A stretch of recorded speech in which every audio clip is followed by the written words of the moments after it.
So, all right. Well, I think our next guest is on the line, and this guy is world-renowned.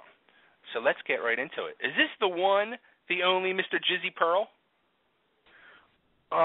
Well, you're half right. I'm half right? Yeah, I'm not world-renowned or anything. Oh, stop it. Come on now. You don't think you're world-renowned? Yeah. No, well, the English-speaking world. How about in, like, Japan? Oh, no, I'm pretty big in Japan, too. Yeah, see?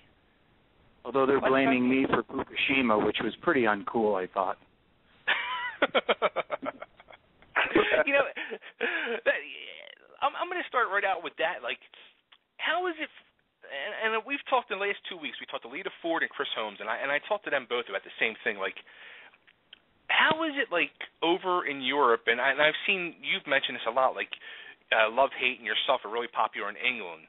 Like, how is it, like, over in England areas and stuff like that? Like, that era of music is still so popular, and here it's kind of just like a dying breed. Partly maybe because people have a million cable channels here, and I think people's attention spans are maybe not as good. I don't know, or maybe European people just, you know, care more about the style and less about the substance. Yeah, I mean, rather substance rather than the style. You know what I'm saying? Right, right. And isn't it, I guess it's in Sweden maybe? I mean, like, they're, like, really, like, glammy and, like, looking like Poison at times. It's just like, wow. It just makes me think, like, why is everything so popular over there from 30 years ago that was popular here?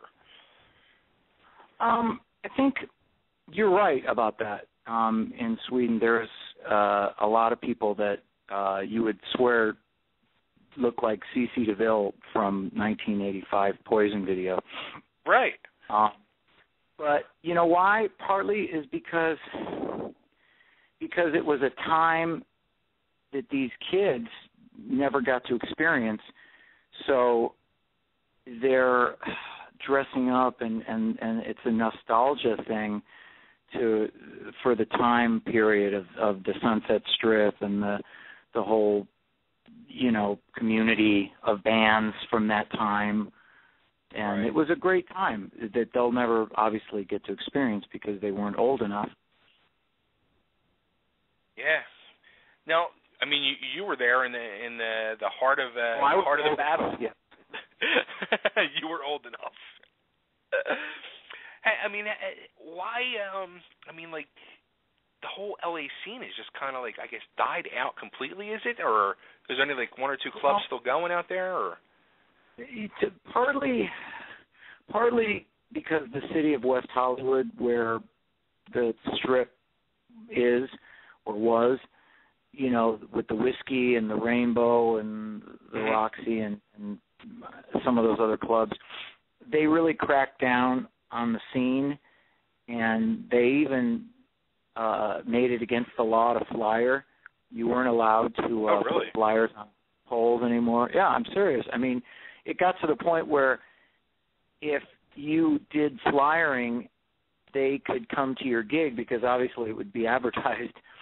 So the cops would come to the gig and fine you, literally. It got that bad, and I think the Whiskey's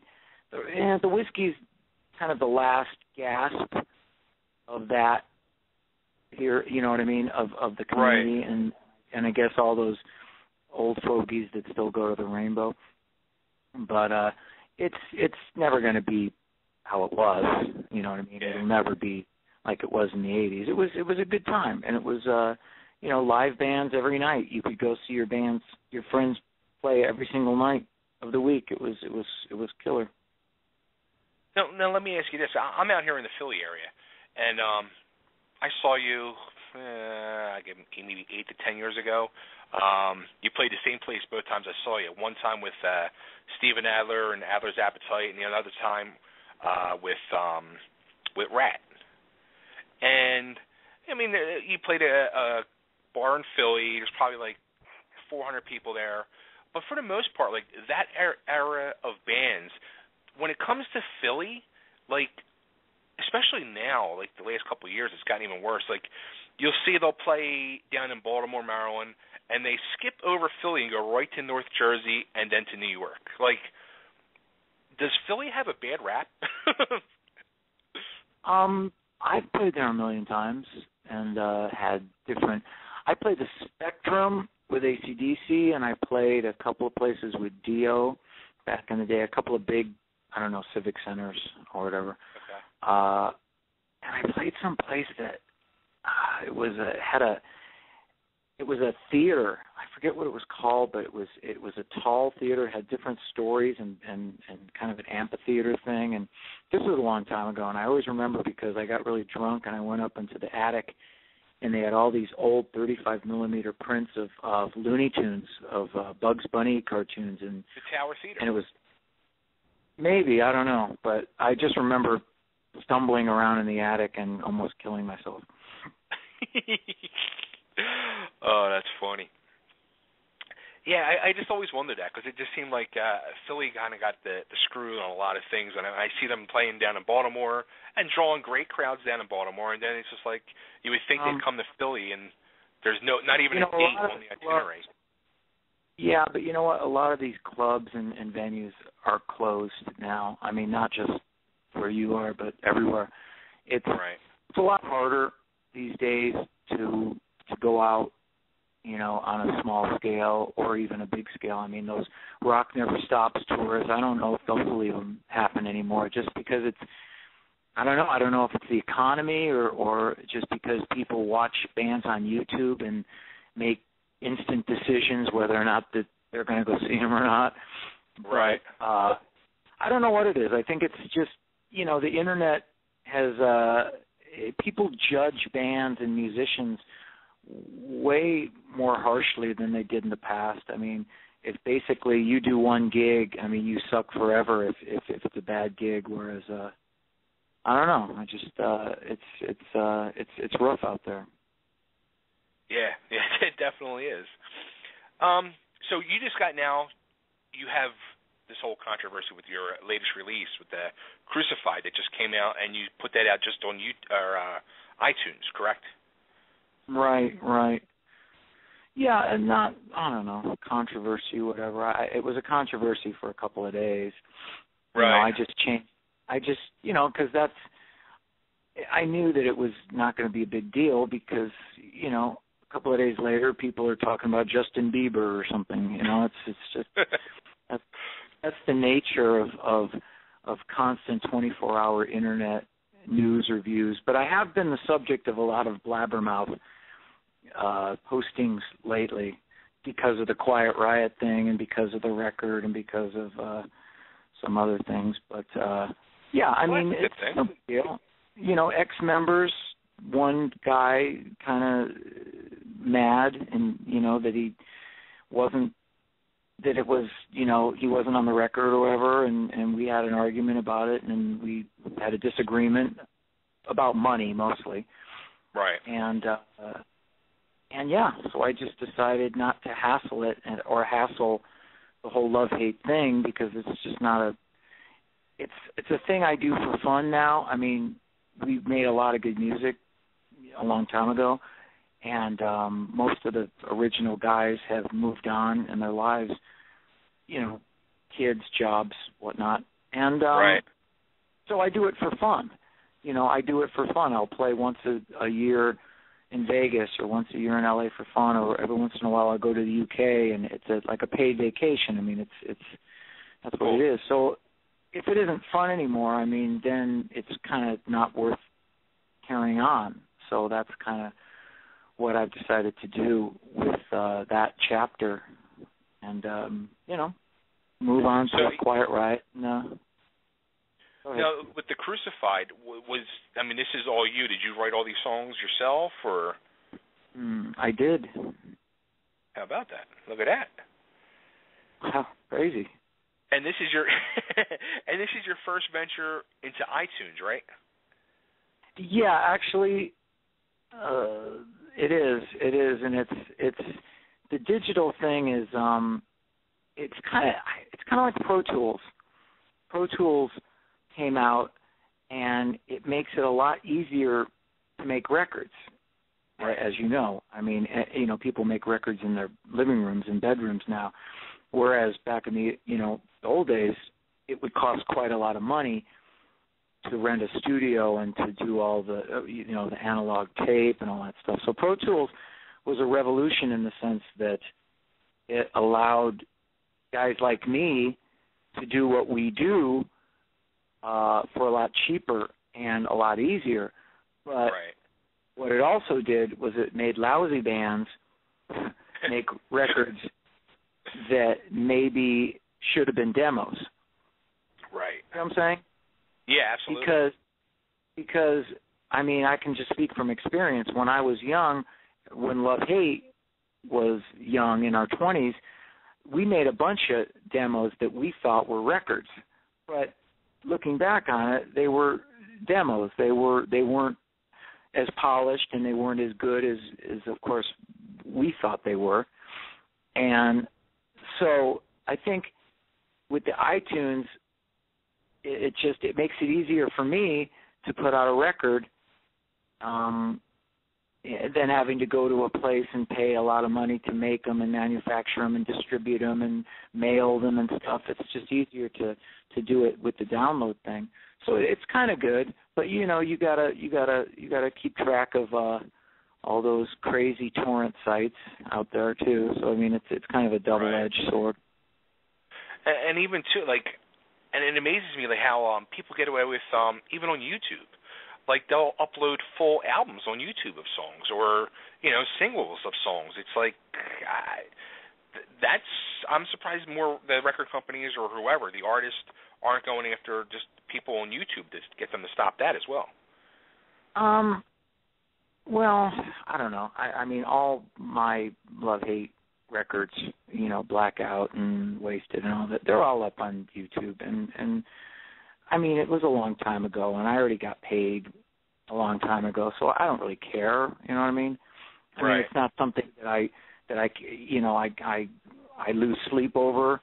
It's more to the point when people put up stuff that's brand new, and then you got to kind of remind people, well, look, I'm not Lars Ulrich, you know what I mean? I don't live in some castle. Right. And I'd like to be able to, make my money back, please. And that's all I'm going to say about that. Yeah. So let's talk about this Crucified record that is sweeping the nation. Well, I bought it, so there you go. It swept my nation. Oh, cool. One sale down, 400,000 to go. There you go. It's a small climb, but you'll get there. Yeah, it's it's gotten a lot of good reviews, and I'm happy about that. I mean, obviously it's not a $250,000 record. It doesn't have the sonic quality of some releases that cost a lot of money, but I think it's got some good songs on it, and it's a good effort, and it's a 6-song EP because in this day and age when Aerosmith doesn't even sell records, I figured 6 songs would be a compromise, and that maybe people would be more apt to go for that, So I just did a 6-pack. Does it work? Well, it seems like 6-pack. It seems like more bands are doing that as well, though. They're just doing EPs now. Well, I think partly because, as everyone knows, I mean,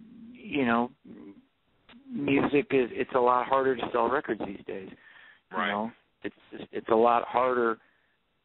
People buy music if they're a fan. You know what I mean? But let's face it, most people will go to the free store, and they'll and I mean Aerosmith. I bring this up. I mean Aerosmith didn't. When Aerosmith doesn't sell records, or Whitesnake, I mean, what's left for little old Jizz?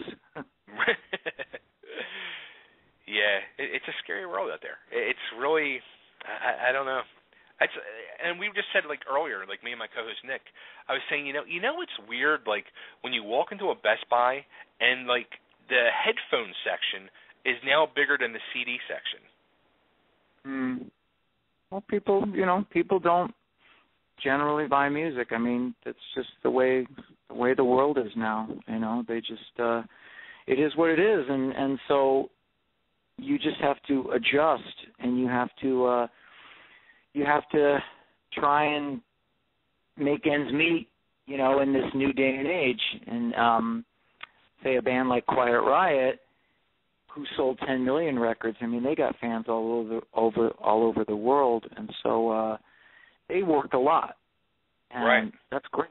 That's great. I'm looking forward to playing a lot of gigs this year with the band, so I'm excited about that.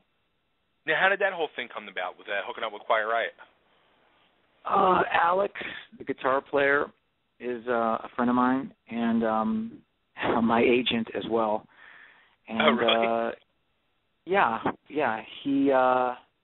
He approached me. They had an issue with their singer that they had, and I don't know. And it just one thing led to another, and I went down there and I auditioned, and it sounded good. And then they had this record that they wanted me to sing on, and so I sang on that, and that came out really good too. And so it's been a real busy couple of months here for me lately. I mean, a lot of material to learn, a lot of songs, and obviously, these first gigs that I did with Quiet Riot, everyone's judging, everyone's, scrutinizing, you know how that is. And so, yeah, I mean, it's been crazy.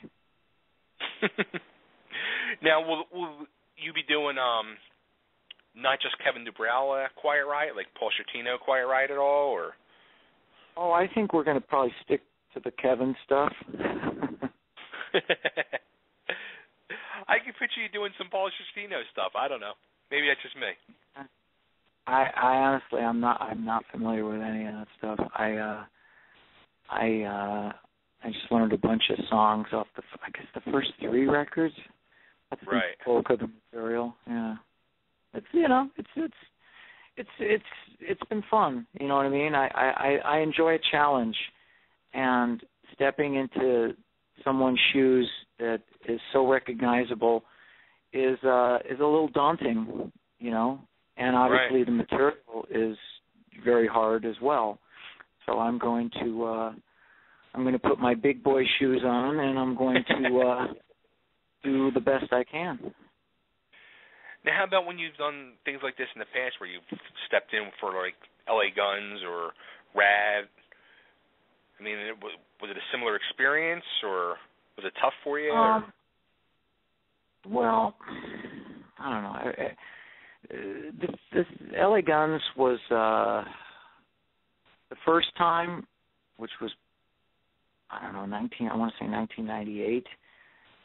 Basically, I had just come off this horrible love-hate experience. I tried to put the band back together, and it was awful.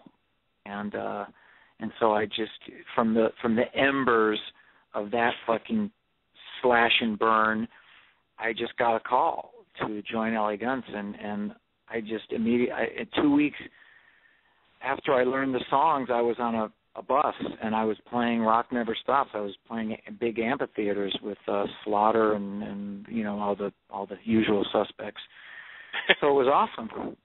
I was able to kind of escape, some of that drama that I had dealt with the original band and some of the members and stuff, and just do that. So I was more concerned with that. Ratt was fun for a little while, and then it kind of wasn't fun, and without going too much into it, it's about work. It's about working. Guys like me, we're lucky to be able to work in our chosen field, and so you can never shit on that, you know what I mean? Right. And some of these guys out here, literally, I go, why aren't you you know what I mean? There's some laziness going on. You know, you're not singing the songs the way people want to hear them. You're not trying hard enough. You know what I mean? Do some sit-ups, bro. You know, I mean, that's how I feel. It's a blessing, and it's a awesome thing to be able to do this at the level that we do it, you know. And so you can't shit on that. You got to take it seriously. You got to. It's harder work, you know, to keep your chops up. And so I'm always aware of that. Yeah, and the one thing too, like I know, like when I would go to shows and like to see you when you were playing with Ratt or with Adler, and you know, you're playing to a bar with 300, 400, 500 people, and or sometimes even less. I mean, I went and saw one night, like, Gilby Clarke played to, like, 12 people. And you're sitting there, and I would say to my buddy on the ride home, I'd be like, you know, you think back of the glory days of the late 80s, early 90s, and, you know, you're playing, you know, all these big arenas with 15, 20,000 people, and you're like, yeah, you know, back then it was, like, more of, like, a dream come true. And then you fast forward to modern era, and where you guys are now playing in a van, you're driving around the country, you're in a bar each night to hopefully a few hundred people, and it's now like you got to give even more respect now, because you got to realize it's not about the dream anymore. Like, this is actually your job and your profession. Well, yeah, the van thing is rough. I did that with the last LA Guns thing for a couple of years, and it's rough. I mean, it's when you're in your 20s and you're sleeping through to a room and banging chicks, it's all fun and games, but when you're 50, you know what I mean, you want your own room. Yeah, you're right. You know what I mean, you don't want to sleep next to somebody that's snoring or farting or whatever. I mean, you want some comfort. You know, that's the hardest thing. And so 9-hour drives and eating at Waffle House every night, that's why the love-hate thing, there's no money in it. You know what I mean? I try to explain that to some people. It's just, why don't you do love-hate? Why don't you do, well, because there's no money in it. I can't do it. It's not like I don't want to do it, you know, but I can't. I mean, it would cost me money to fill the van with gas and do all that stuff. I'd love to do it, but it's impossible. But the LA Guns thing it got to the point where it was just, we weren't making any money, and then I'm just going, well, this is just not, you know what I mean? I don't want to go out like this. I want to. You got to have some sort of, you know, for 20 or 30 years that you put in as a professional musician, I mean, you got to get your own room, for Christ's sakes. You know what I mean? You got to, right. You know what I mean? You got to get fed okay. You got to, some of these places, I walk into some clubs and there'd be some guy that looked like Duck Dynasty soldering a PA together, you know, with no teeth. I mean, it's just, that's not how I pictured my, you know, golden years to be. Which is why I really appreciate, you know, the Quiet Riot thing, because behind the scenes, you got a guy like Frankie Benally who runs a tight ship, and it's professional and it's sober and it's business and pleasure. You know what I mean? There's right. business and pleasure. So you get to do your gig and you get to still sing and enjoy yourself as a singer and feel fulfilled as a musician. And you get to feel, you know, like a man, too. You don't get to feel like a piece of shit, how some of these right. promoters, you know, will and do treat bands. I mean, it's rampant. You know, you'll show up to a club and they'll go, well, we don't have any money to pay you, you know, so you can either do the gig or you can leave. And you're just going, fuck, what? Wow. You know, this happens all the time. I mean, all the time to the smaller bands, you know, to the right. like the B or D listers. It happens all the fucking time, and it's depressing. Because what do you know what I mean? This it's not what you came here for. You came to play music and to have people come to your shows and play for people and stuff. You didn't come to get ripped off. Yeah. Wow. So, well, you know, hey, that's the peaks and valleys of being a musician. There's peaks and valleys. It isn't all great, and it isn't all bad either. You know, right. you just gotta be smart, and you gotta count your shekels at the end of the night, and you gotta, you know, not be an idiot, and that's all. Yep. Now, how about like I picture you like I mean, you're a person, in my opinion, who likes to create. And now we're like in this era where you can do books and music and stuff like that more easily, like we were saying with like the Pro Tools and digitals, and now also too in the world of books where you've had 3 releases, there's now also your digital books, your e-books, your Nooks and Kindles. So what's your feelings on stuff like that? You know, it's funny that when I wrote my first book, I think in 1999, it's when you're, as a musician, I started making records when they were records. I mean, I don't want to date myself, but I actually have vinyl records of Blackout in the Red Room and stuff.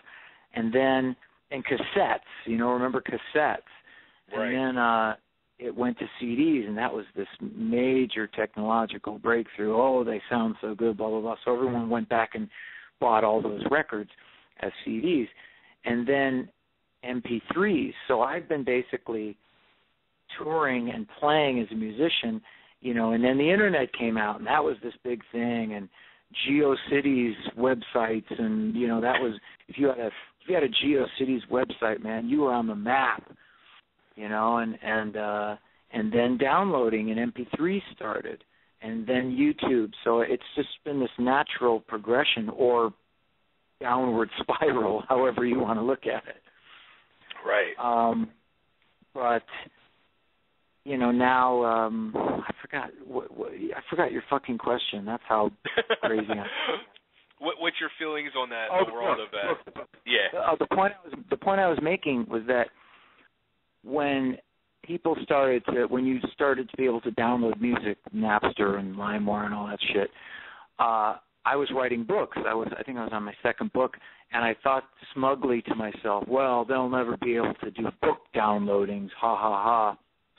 And yeah, I got egg on my face. So I decided to put all my books in ebook form, and it was a gnarly undertaking. I had to go back to the old manuscripts, and you know, because I edited it all myself, and I did my own, you know, editing, and so I had to go back, and I found, you know, a million spelling errors, of course, and fixed it all, and I put it all up there on ebook, and now they're on Amazon, and you know, people buy them, and I have a Kindle, and it's killer. You know, I love it because I can take it on the road, and I've got a bunch of books to read on the plane or whatever, you know what I mean? Whereas, obviously, in the old days, you'd have to have a hardcover or whatever. An actual book, right. And as a matter of fact, I was going to say, as long as, when did your first book come out, did you say? Oh, God, 1999 maybe? Yeah. Ever since I've heard the title, and the title, if nobody knows, is I Have More Crickets Than Friends. I just felt that, A, that was an incredible title, and B, is Jizzy a lonely person? Well, that book was written when I was dirt poor.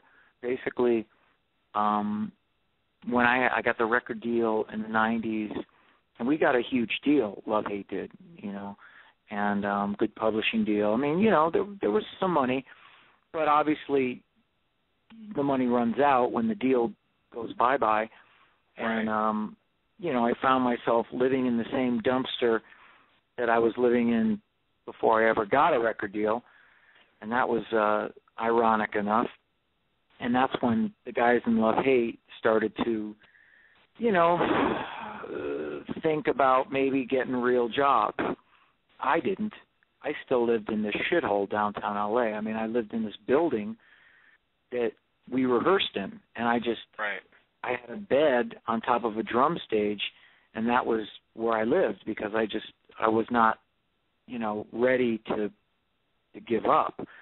But the other guys started having kids and moved on, whatever. But it's I lived in this building, and I mean, a lot of the stories are written from a Charles Bukowski, William Burroughs-ish, Naked Lunch sort of a viewpoint of stark desperation and just, being fucked. Being fucked by life. You know what I mean? Depressed, being fucked by life, being betrayed. And then you realize that, music didn't really betray you. You know what I mean? You got lucky, dude. You got what most people never even had or will ever have. You got a real record deal, and you were on MTV, and you heard your song on the radio, and you traveled the world, and got banged a million chicks, and you know what I mean? Just all the bells and whistles that every kid dreams about. And then I joined LA Guns, and then Ratt, and so on and so forth. So I mean, I've been working ever since. So it's just, if you have a good attitude, it's all positive, and that's how I look at it. That's how I look at music. You know what I mean? I look at music like I'm lucky and I'm successful because I'm still doing it. Now, with the other love-hate guys, I mean, we talked that you're having the problem with the one, but the other guys, do you talk to them anymore? Or?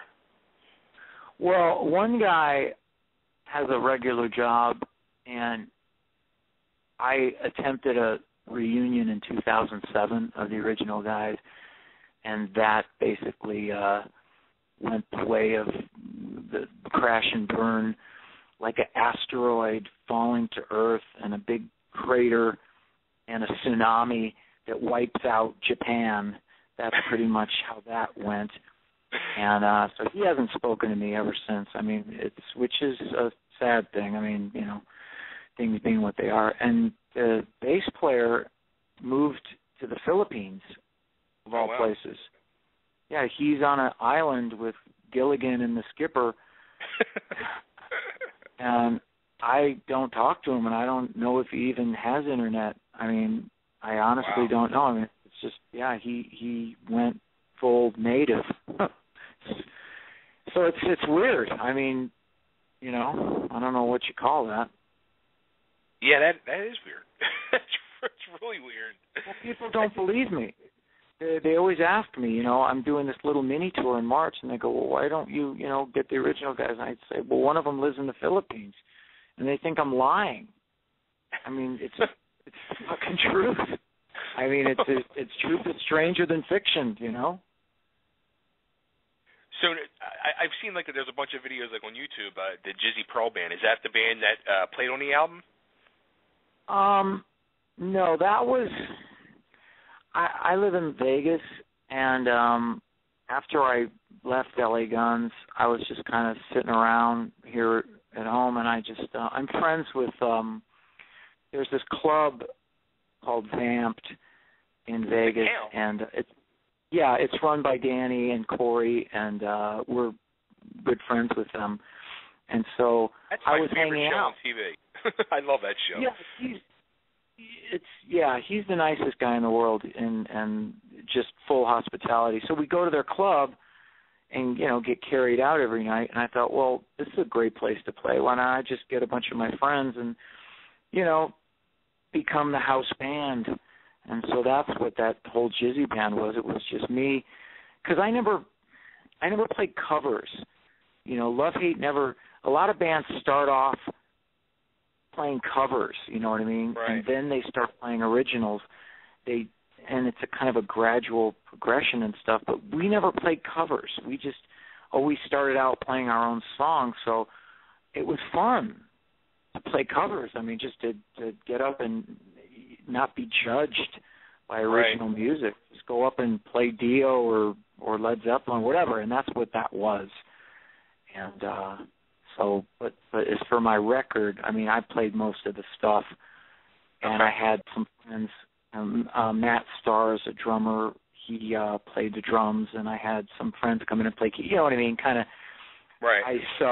I subbed out parts to keyboard players, and some. One of my friends is in the Blue Man Group, and he did some percussion, and so yeah, everyone kind of added their, salt and pepper to the mix. Now, with the cover bands, I mean, that's like the new thing now. It's, I guess, over the last couple of years is like the all-star cover bands. I mean, like Tracy Gunn's out there, and he's been doing that a lot in Vegas, and a lot of other guys, it seems like they're moving out to Vegas now and doing like this, the cover band thing. Well, I mean, there is work out here in Vegas. I mean, a lot of my friends have moved out here, but I always tell them, that the casinos and these venues, they kind of don't care that you sold records. They just care that you bring in bodies and that people. It's structured around how much booze is sold. You know what I mean? People don't care that you sold 1 million records if there's no one in the club.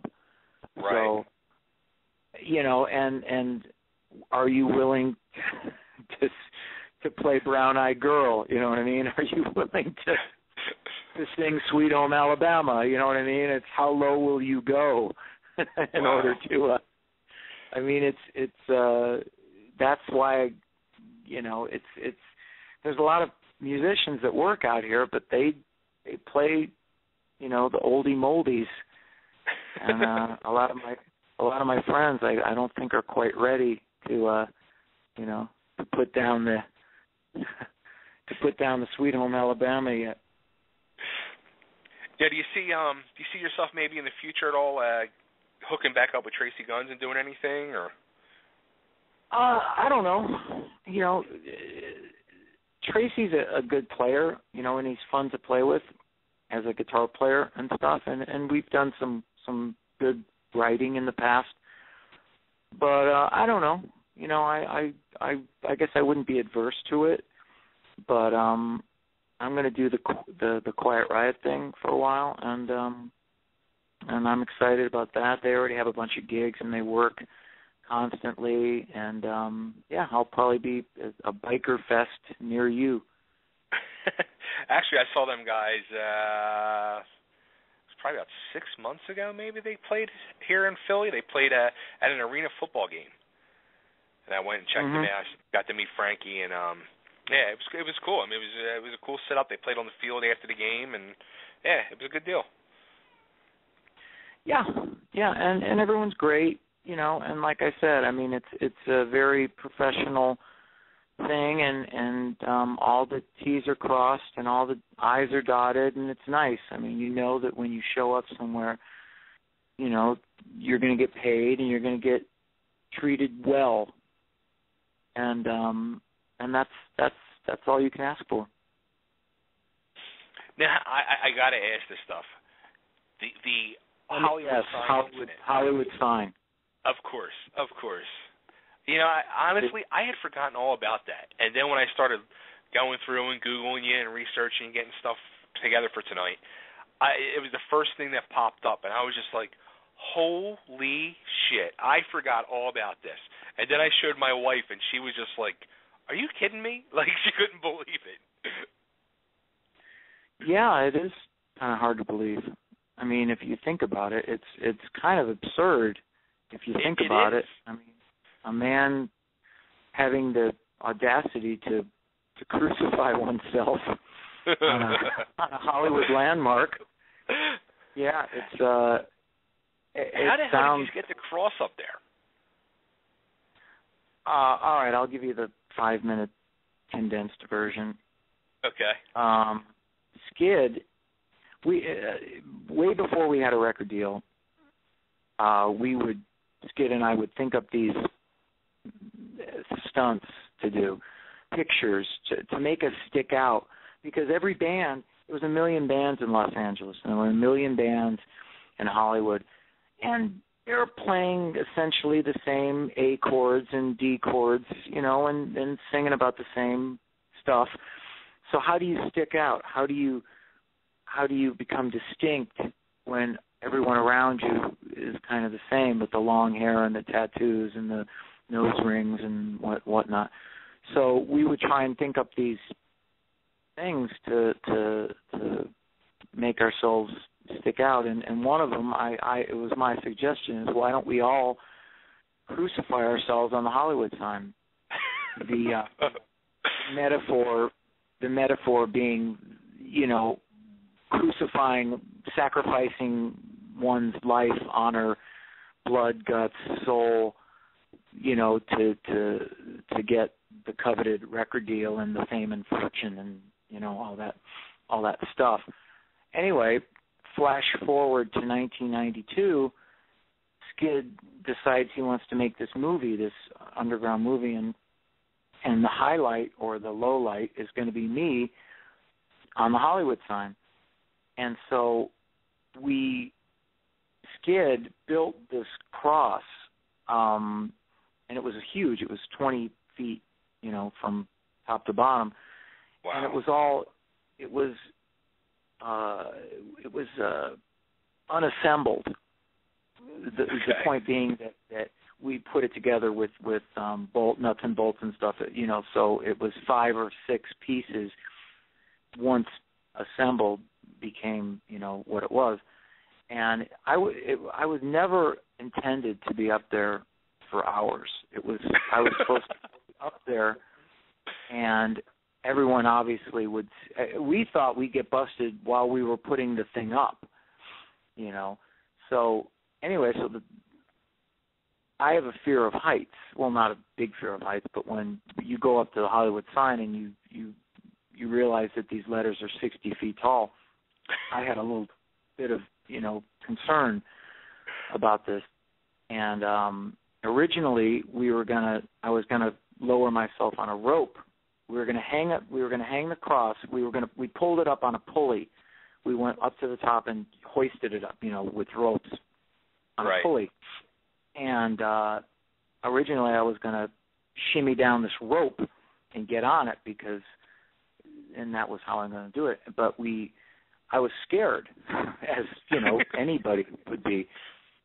And so what we did is we decided we were going to do a sort of a dress rehearsal we had a 2-story building that we lived in, and so we put the cross up on this building against the side, and we threw a rope over, and Skid goes, all right, now you climb down and, get on the thing, hang on the cross, and I was scared. And I just go, dude, I'm looking down this, this building, and I'm just going, dude, I'm scared. And he goes, watch. And this, I'll never forget it. He goes, well, watch me, I'll do it. And he climbs over on the rope and falls. 25 feet, and lands right on his ass on the concrete. And I'm just going, well, now I'm really, scared. Anyway, so what we did is I thought, well, we'll get one of those ladders, those chain ladders that you hang over fire escapes. You know what I'm talking about? Okay. Right. And that way I can hang over the building or whatever, and I can just ease myself on down. Anyway, it was sort of a compromise. It was the only thing I could think of. Anyway, so the night before, we all carry these pieces up to the Hollywood sign in the dead of night. We looked like African porters, you know what I mean? We all had our little luggage on our shoulders. We get up to the sign, and we hid all the pieces behind one of the letters or whatever. And then the next day, we would go up and we would put it together and, put it up. So the next day, we get up there, and we're putting it up. It's up. And I'm climbing up there. The letters are connected to a scaffolding, a huge metal scaffolding. So you could climb up to the top. It's 60 feet to the top, and it's a sheer cliff over where the letters are. There's a small, like a 4-foot path right under the letter, but then it's just cliff and death, basically. So I climb up to the top, and me and Joey, the drummer, and we'll climb up to the top. And I realized that I had bought this chain ladder that had 2 pieces on it, 2 rungs to hold over the side. But the Y of the Hollywood sign it can only fit one. You know what I'm saying? It's like right. draw the letter Y in your mind, and you can see that you can only stick one of those things in there. And so I just realized this, it's D hour, time to go, and I go, dude, I can't, the ladder won't work because it won't hang straight. And Joey goes, you gotta go. Everyone's counting on you, and of course, I would have been the ultimate coward had I, flaked at that moment. So you got peer pressured. Well, no. So we definitely peer pressure. So I put the one thing of the ladder. So the ladder isn't even hanging as a ladder would hang. It's just like loose chain swinging in the breeze. So I climb over this fucking ladder, and I'm looking down, and I'm literally perched over a cliff, and I'm holding onto this chain, and it was all kinked up. It was twisted from the wind. It was all kinked up. So I hold onto the chain, and it unkinks suddenly. And so I do like a 5-foot free fall, and I'm swinging, and I'm screaming. I'm swinging off this fucking ladder, and I'm screaming, obviously in terror. And I calm myself down, and I finally get on the cross or whatever, the wooden cross, and they all split. They're laughing. I see them running down the hill laughing. They see me up on the cross. And they went to a park next door and drank a bunch of beer and smoked a bunch of pot. So they just watched the whole fucking thing go down. And I'm up there, and there's completely quiet, and I can't believe it. I'm looking at the whole LA basin, and I figured I'd get busted probably in 20 minutes. So I'm just kind of laughing. Man, this is going to be funny, man. I'm going to go to jail, but it's no big deal. It's just trespassing. And after the first half hour goes by, just going, no one's noticing me. I'm on the Hollywood sign on a 20-foot cross in the middle of the thing, and no one's doing anything. And then an hour goes by, and I'm starting to get freaked. I mean, birds are flying by and nesting and twittering and stuff. And I'm just going, I can't even believe it. I mean, I do this incredible thing, and no one fucking cares. Nobody sees it. I was up there for over 2 hours, and my feet are falling asleep, my hands are falling asleep. I'm starting to, and I can't get down because there's nowhere to go. I can't jump because I could have jumped to my death basically. So I'm fucked. And finally, this helicopter notices me, this traffic helicopter, and you see it on the video. It's live. Right. This helicopter comes up to me, and I'm looking at the helicopter face to face because he's in the air and I'm in the air, and I'm looking at this guy and he's looking at me. And the funny thing was he was saying, I guess in when he was commenting, this is really weird. He seems kind of nervous up there. But what was going on was the rotor wash from the propeller was jarring the cross, and it was shaking the fucking letter and me, and I'm shaking. And so and then anyway, after that, it all started to go down really fast, and then more helicopters, and then on the side of the road, there's only one road that goes to the top of the hill where the sign is, and I see these little, they look like matchbox cars and trucks because they were so small, but I see these hook and ladder, this fire engines, hook and ladder, and paramedics, and I'm going, fuck. I go, I'm fucked. And and then the cops came and they took me down, and they kept me in jail for hours and hours and hours because they didn't want me to get any, press or whatever. So they just kept me in for like 9 hours in the cell, and they made me go see the police psychiatrist because they thought I was crazy. And And yeah, and then Alrighty. Columbia Records didn't think it was they killed it is what they did essentially. My record label killed the story. It was going to be on MTV News the next day, and they killed it because they were not amused. They didn't think it was a cool thing. Are you kidding me? No.